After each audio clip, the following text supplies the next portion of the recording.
And it goes a little something like this.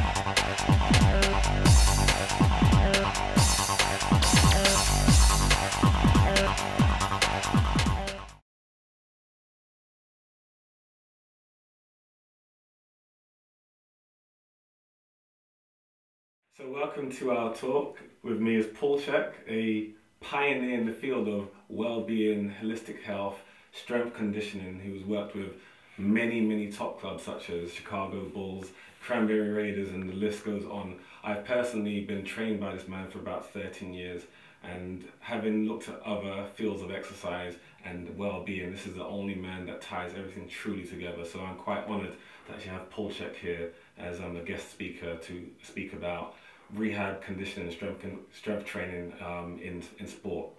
I also have Emile Heskey with me, who's one of my clients who I've worked with for the past 2.5 years. He's played internationally for about 10 years and has worked with many of the top clubs in the UK. So today we're going to go into how Heskey actually started his training with the Chek system and how he finds it. So my first question to you is, if you can kind of elaborate on how you found the Chek system help you when it came to your long-term injury, and if you can just kind of touch on your long-term injury.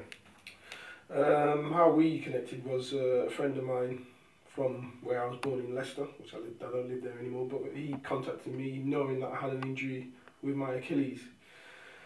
I'd carried this injury for probably about 3 years. They had given me numerous injections, which at the time helped because I had no pain. But then within 3 weeks, it was back again, to the point where every morning I had to hold on to walls to walk for the first 5 minutes, and then I'd generally be okay to just walk about. But to train, I could probably get through training 10 minutes before I have to stop. You came and then I decided that enough was enough. I needed to get it sorted. Been to see numerous doctors. We had the doctors at the club at the time. Basically told me I had probably 1 more year to play. Wow. I was 33 at the time. I'm 36 and I was still playing. Good. So I came down to see Warren. Just done a general, done an extensive check on me. You did. 5-hour check. Within 2 weeks, I was walking pain-free, playing again, no problem. Wow, that's pretty good. Yeah. No problem at all. Literally, from having to hold on to walls to walk to nothing. Yeah. So that helped a lot. And it was generally more about posture for me and muscle imbalances, which I knew that I had, but no one had actually told me what to do to which is great. And then obviously Warren was talking about how I felt when I was 18 to now. Reason I said 18 is the time when I felt that I had no injuries and I felt free to play regular. And this is the first time I feel that I can do the same now. And I've been playing for 18 years. That's good. It's it just goes to show that if you do things right and you do it properly, there's no time that you have to give up. Right. So before we continue the question and ask Paul his opinion on how the Chek system is kind of separate, or how it separates and leaves the competition behind, just from your point of view, what do you think is so different about the Chek system and the approach that I use with you using Paul's system that is so different that actually got you out of pain? What do you find was the thing that kind of changed you? One of the main differences from you to chiropractors, osteos and physios. I've got an Achilles problem. They all prodded, poked, niggled my Achilles, and generally just disturbed it. When I come to see you, you didn't even look at my Achilles. But it was in my mindset, I was getting frustrated with you a little bit because everyone else is touching my Achilles, but you're not going in there near it. But I'm saying, I'm putting my hand up. But then you was looking at everything else. You looked at my neck, you looked at my posture, you looked at my back, you looked at everything but my Achilles. Whereas everyone else just looks at the pain, where you're getting the pain from. And well, you sorted it out, so it goes to show. So, Paul, obviously I'm using your system, and this is the system that's getting these guys back. So, can you kind of elaborate on what sets the system that you developed apart, and what allows these athletes that are constantly breaking down due to the stresses of their careers to actually have a prolonged career using the system that you... Yeah, you know, the main thing that, as Emile has pointed out, is that pretty much everybody that he saw was treating the symptom as though it was the problem.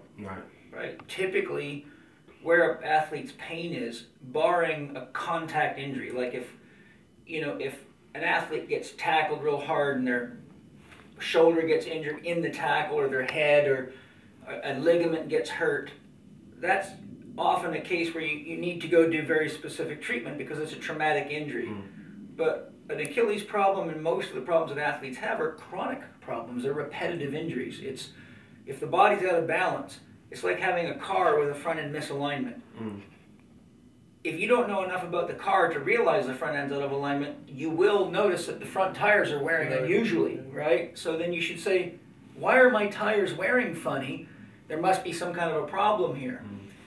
But my system is unique in that there's two key features I'll point out. One, I developed a system, as you know, called the Chek totem pole. And I spent years and years working with elite athletes and amateur athletes and non-athletes. And I specialized in people that were in your situation. People that had been to lots of doctors and therapists and nobody knew what to do with. So what I kept asking myself is why? Why would a person like Emile have Achilles problems, and why would it not go away after seeing all these therapists? Well, to me that says it's not an Achilles problem, right? So the question is, what can cause an Achilles problem?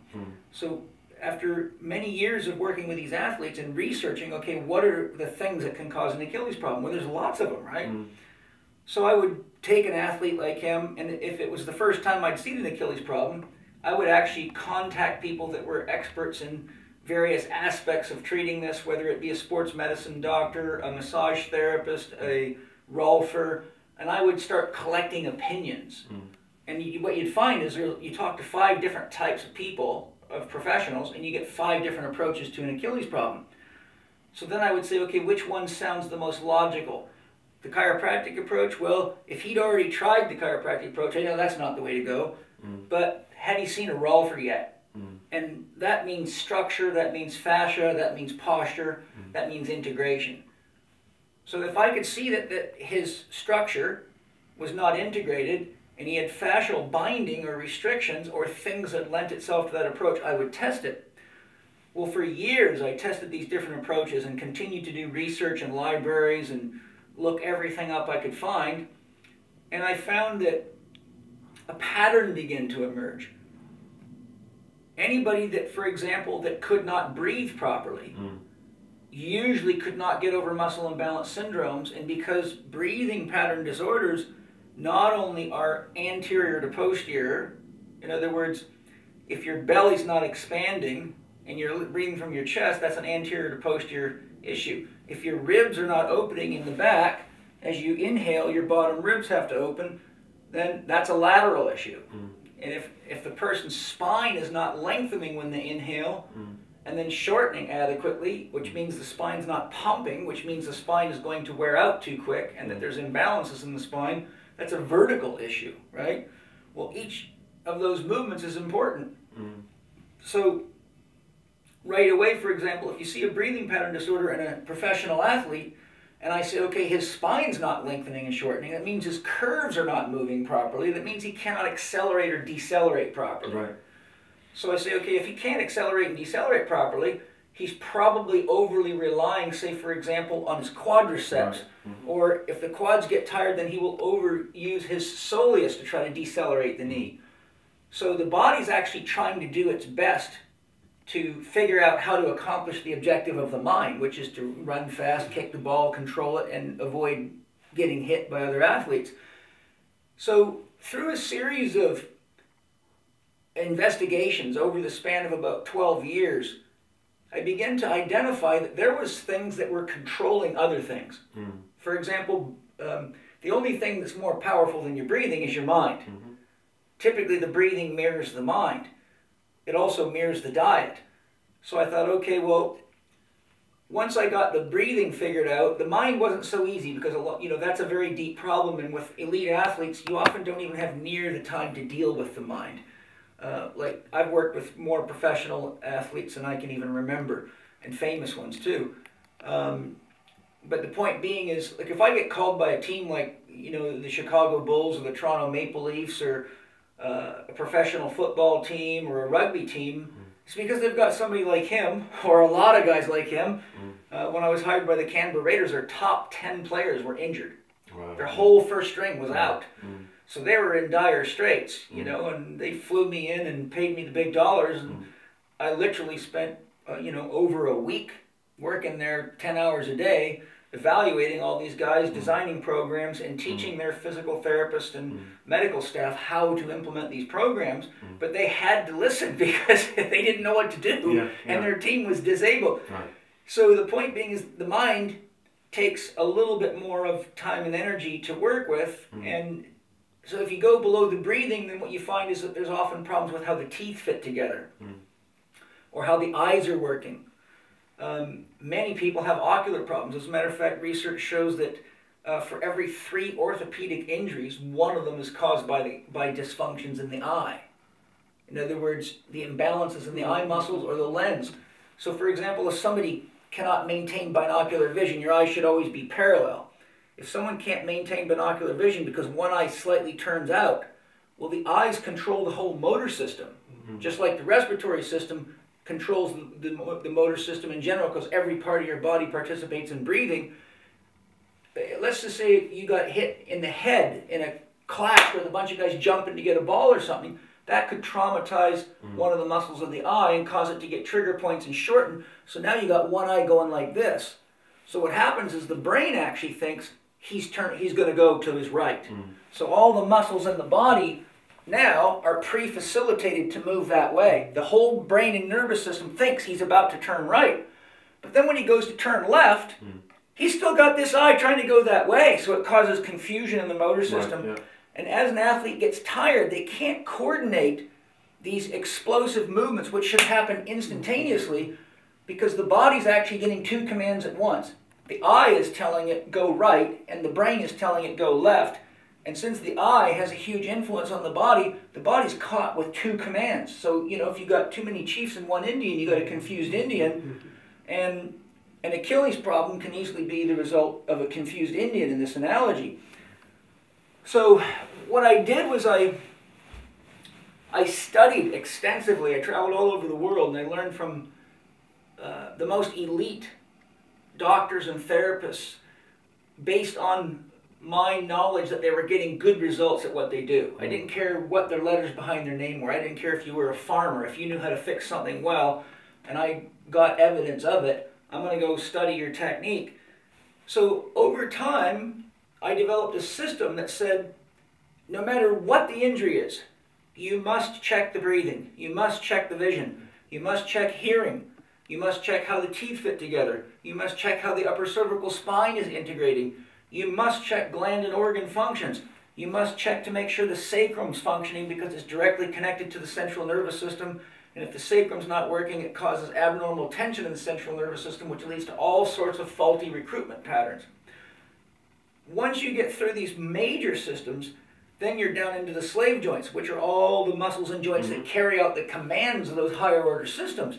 So an Achilles is a slave, right? So whenever you've got an Achilles problem, you've got a master problem. So you say, who is the master of the Achilles? Then we start going, well, the Achilles has actually 8 masters, right? 9 if you include the mind. So I say, okay, well, let's start with the highest master, because the highest master has the most global control. So I found 99% of the time that the problem was not in the area that hurt. It wasn't their sore knee, their sore ankle, their sore hip, their groin, their low back. It was something higher up. which can be damaged by a number of different factors, but also growth and development disorders. Like many people's jaw does not fit together. Their occlusion's off due to their parents being having malnutrition. So you see many, many compounding factors, and it was amazing to me as I was looking at this, because everything I was finding was backed by scientific research. In other words, I can find research papers that show you, and even textbooks that show you, that the breathing apparatus, the respiratory centers of the brain, control the whole musculoskeletal system, which means if there's more than one problem in the body, if any of them threaten your breathing, that problem will be suppressed or shut down. The body will do whatever it has to do to keep you alive, and breathing is what keeps you alive.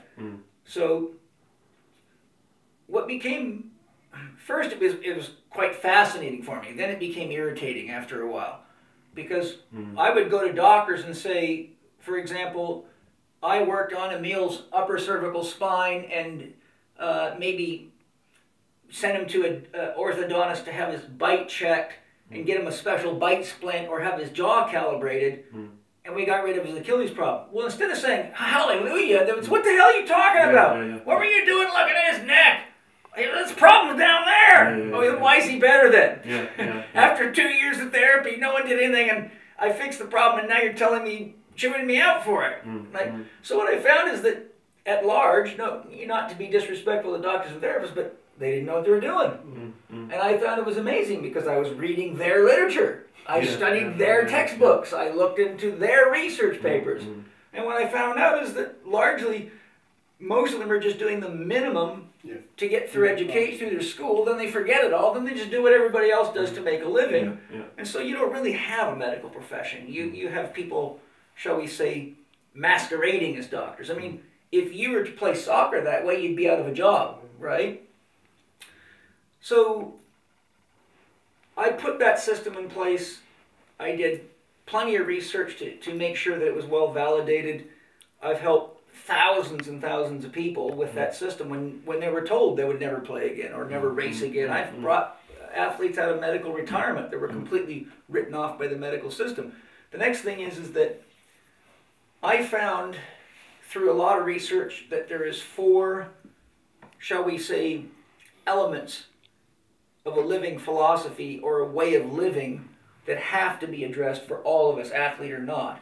It just happens to be more important for an athlete because of the increased stress they put under themselves. And those are the 4 doctors that I teach, and that is, make sure you're clear about what happiness is to you. So for example, if Emile says, I'm happy when I'm playing soccer and playing well, that means we need to make sure that the way he rests, Dr. Quiet, the way he eats, Dr. Diet, and the way he exercises, Dr. Movement, are all established as his values. I am a professional soccer player, and I play my best when I eat these foods. I play my best when I work this hard Monday, Wednesday, Friday, and rest this hard Tuesday, Thursday, Saturday, or however we break it down, with his specific needs. Not, and this is another problem, when professional athletes are on teams, it's kind of like shotgun training. This is what you'll all do today. And so you get these blanket prescriptions, which is dangerous coaching. It's extremely dangerous coaching because you might have a guy who's really fit